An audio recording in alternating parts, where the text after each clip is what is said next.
Ayun, no, KJX, kamusta kayong lahat?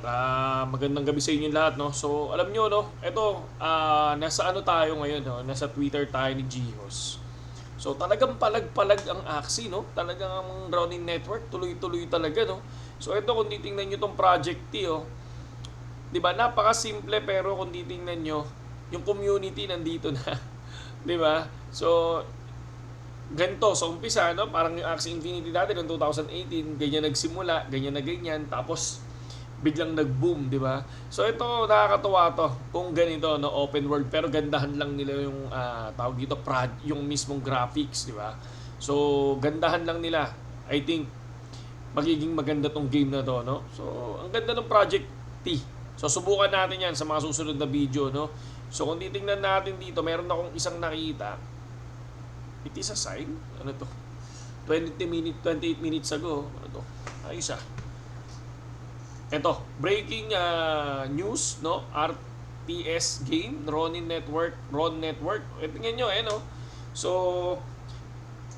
3v3 din. Ba, parang ano parang may, okay ah. Fast-paced PvP battle. So, parang mga battle realms, parang ganun, di ba? Parang si OC din. Ayos. Sana, no? Sana tuloy-tuloy. Kasi kung titingnan nyo, Ronin Network talaga. Isa lang naman ang gusto ng Ronin Network eh. 'Di ba? Yung dumami yung game mismo dun sa Ronin Network na kung saan makikita sa wallet natin. NFTs, ito, tulad ito, Cybercoins. Welcome. Ang dami, no? Ang dami nang pumasok sa Ronin Network. Ayan. Click Ronin Gaming ID. So, ito yung bago, yung pinakita kanina, no? Yung tribal creator pala to. So, Wild Forest, ang ganda, oh. Ang dami nang pumapasok, no? Check nga natin yung presyo ng RON. 32, 31. So, bumababa ang presyo ng RON, pero dumadami yung pumapasok sa Ronin Network, no? Kapag pwede nang gumamit ng gas fee, yung ibang games dito sa Ronin Network, sure ball, no? Ako, para sa akin, no, 11 pesos pa lang ang RON, sinabi ko na sa inyo na good to buy na yan before. And then nag-65 yan, 600% ang inangat niyan, di ba? So itong 3 pesos, 31 pesos na to, panalong-panalo na yan kung bumili ng 11 pesos, nasa 200% na inangat niyan. Di ba, ang dami, oh. Ang dami ng games na nilalabas ngayon ng Ronin Network, mga lodi. So magandang senyales to, no? Magandang senyales na magkaroon ng mga ganito. So ito, sabi nga dito, yo, players can create 3 types of building on their territories: towers, mines, and barracks. Di ba? So nice. Nice one, Ronin Network, mga lodi. And syempre, no, so ang copy trading talaga the best para sa akin. Ito, Bing X, sinubukan ko ang Bing X, mga lodi, sinubukan ko. And then, ang nakita ko kasi dito, BitGet good naman kung gusto niyo talaga mag-BitGet, yung gusto niyo yung mga trader na aggressive, na sobrang aggressive, na everyday, talagang nagtitrade, syempre BitGet. Pero kung low risk, mga lodi, Bing X ang isa sa nakikita ko. At ang Bing X, ang mga copy trader ng Bing X, mga lods, no, dapat kilala. Dapat hindi mayaman eh. Kasi BitGet, kailangan mayaman ka eh. Nag-hold ka ng BGB eh. Pero dito, kailangan ipasa mo yung 30 days mo na trading. Dapat mas lamang yung win sa loss, no? So yun yung maganda dito. And then dapat kilala ka, dapat influencer ka, mga ganun. Yun yung maganda dito sa Bing X, mga lodi. Tapos meron tayong i-claim. Ayan, no? Support 5. Ayan, meron na tayong USD, ayan, use now, no? Syempre, na-claim na natin yan. Maki-claim natin yan, tapos huwag muna natin, basta claim lang tayo ng claim. Ayan.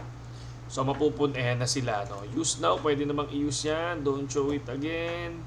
Pwede mong gamitin yan sa, ayan, pwede nyong gamitin sa future, di ba? So, ayan yun, meron na tayong $2. Dami pa yan eh.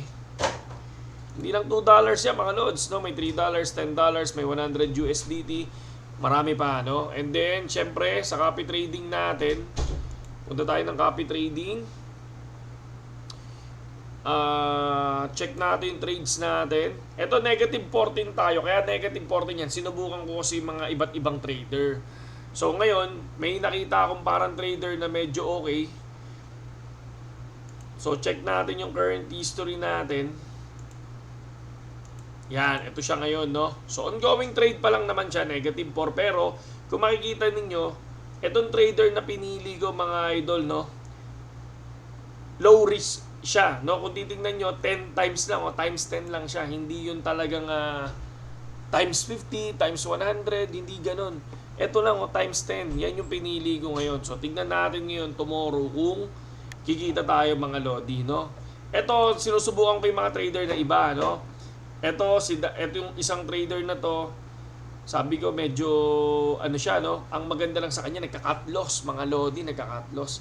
Pero hindi ko na siya sinubukan ulit kasi naghahanap tayo ng trader kasi hindi ko pa totally alam yung kung sino yung mga malulupit na trader dito. Ang ginagawa ko, sinusubukan ko muna sila. Tapos sabay dun ako magpapasok ng malaking assets, di ba? So syempre, ilan yung gamit natin ngayon?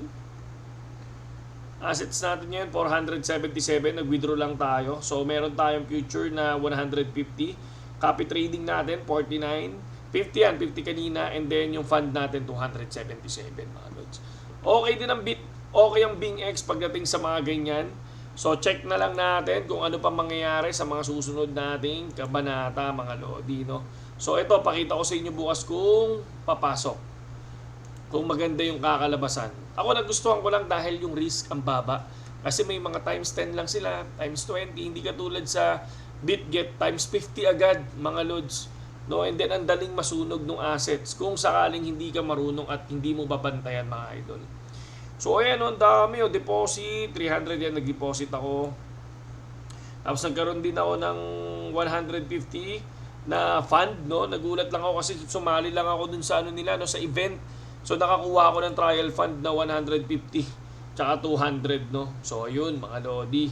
So saludo sa lahat kay GX, magandang gabi sa inyong lahat at sana